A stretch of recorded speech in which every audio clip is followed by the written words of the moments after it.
지난 13개월 동안 고 장자연 씨 사건을 다시 조사한 검찰 과거사 진상조사단은 교수와 변호사들이 참여한 외부 단원 그리고 검사로 이루어진 내부 단원으로 구성돼 있습니다. 그런데 조사단 보고서를 보면 대부분의 사안을 놓고 이 외부 단원과 검사들이 첨예하게 대립한 것으로 드러났습니다. 조선일보 방 사장은 누구인가부터 관련 외압 의혹까지 거의 모든 쟁점에서 검사들은 당시 수사검사의 고의적인 과실이 아니라 수사를 하다 보니 부족했던 것뿐이라는 입장을 고수했습니다. 이호진 기자가 보도합니다. 언론에 공개된 장자연 문건입니다. 진상조사단의 외부 단원들은 당시 검사가 장 씨에게 2008년 9월 잠자리 요구를 했다는 조선일보 방 사장이 누구인지 적극적으로 확인하려 하지 않았다고 판단했습니다.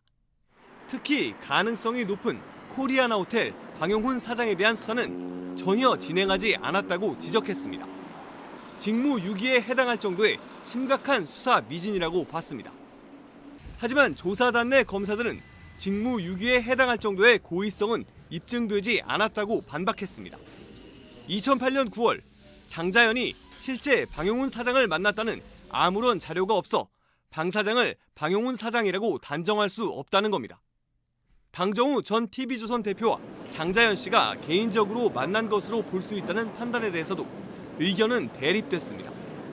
외부 단원들은 방 전 대표와 장 씨가 개인적인 친분이 있다고 봤습니다.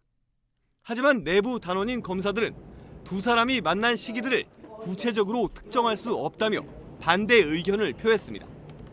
조선일보 외압 의혹과 관련해서도 마찬가지입니다.